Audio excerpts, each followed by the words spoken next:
Mais uma vez eu quero lhe parabenizar pela condução das atividades desta comissão e realmente nós temos feito uma discussão das mais intensas e um espaço muito aberto para a construção com a escuta das diversas vozes que muitas vezes não têm a oportunidade de se entranharem no fazer legislativo ou nesta casa. E esta comissão tem possibilitado isso. Eu tenho uma concepção que todo mundo tem voz, né? E muitas vezes se fala pelo corpo, se fala pelas lágrimas, se fala pelo silêncio, se fala pelas mãos, pelos olhos, mas todo mundo tem voz.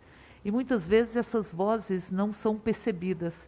E aí se coloca uma invisibilização em uma humanidade. Nenhuma deficiência é maior do que a nossa humanidade, como nenhuma condição é maior do que a nossa humanidade. E a nossa humanidade, ela é diversa. A humanidade é uma só, mas tem várias formas de pensar, várias formas de ser, várias culturas, várias formas de falar, várias formas de escutar, várias formas de enxergar, várias formas de amar.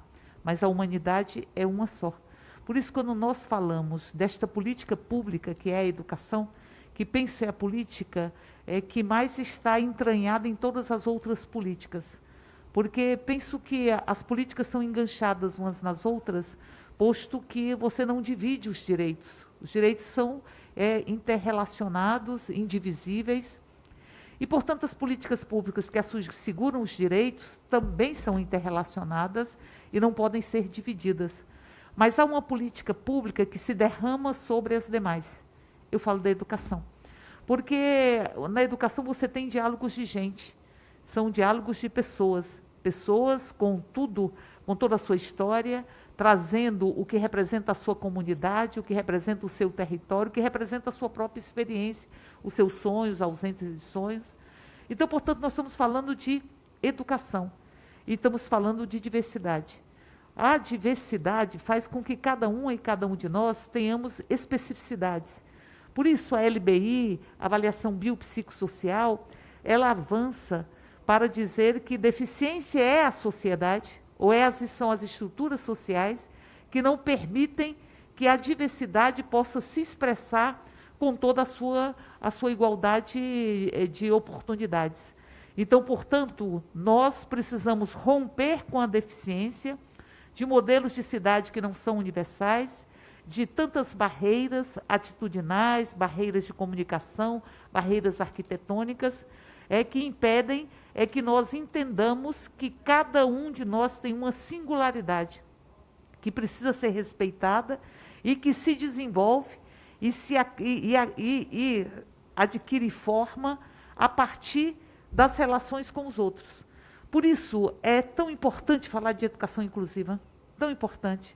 E por isso é tão cruel os ataques, são tão cruéis os ataques à educação inclusiva.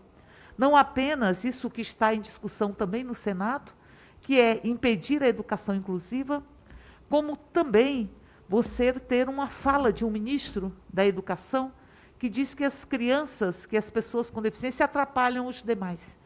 Isso é inadmissível.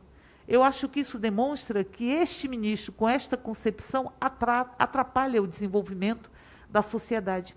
E atrapalha o espaço da escola, que é um espaço do contraditório, da dança e do baile, do mágico baile de todas as diversidades. Por isso eu diria que esta comissão, que tem funcionado e que tem tido uma postura muito firme com relação a isso, ela tem que continuar nessa trajetória, para impedir que se macule a educação inclusiva, ainda que se possibilite que nós tenhamos as especificidades sendo consideradas.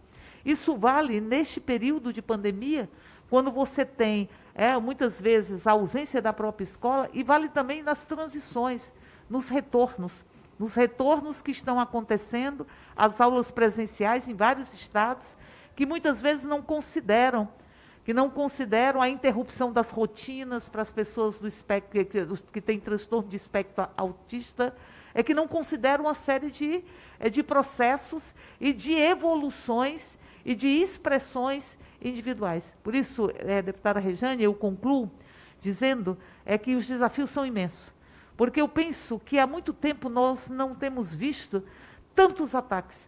Nós tínhamos, e eu lembro de uma mãe de um autista que dizia, a minha filha está numa escola,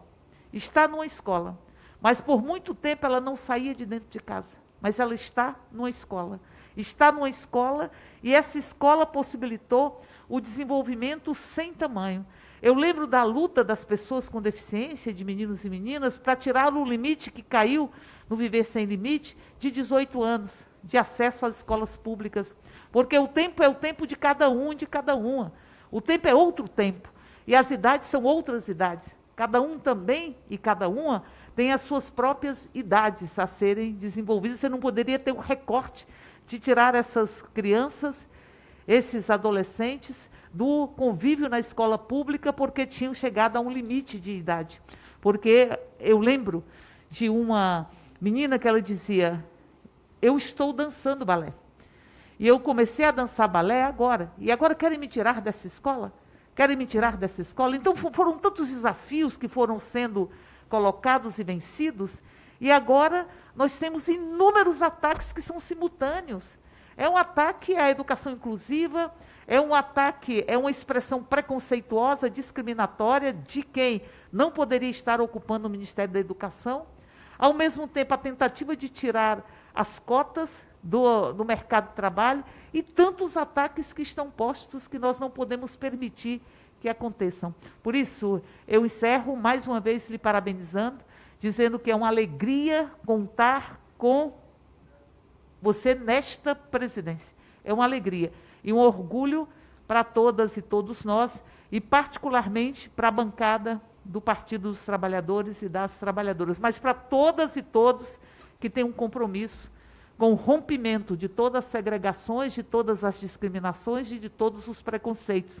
E que sabem que muitas vezes é uma questão de ofertar as oportunidades, que não são oportunidades só para as pessoas com deficiência, mas para toda a sociedade. Tem lutas que não se restringem a um segmento, mas que ao se contemplar os direitos de um segmento, se ensinam a toda a sociedade e evolui toda a sociedade brasileira. Parabéns, deputada Regiane.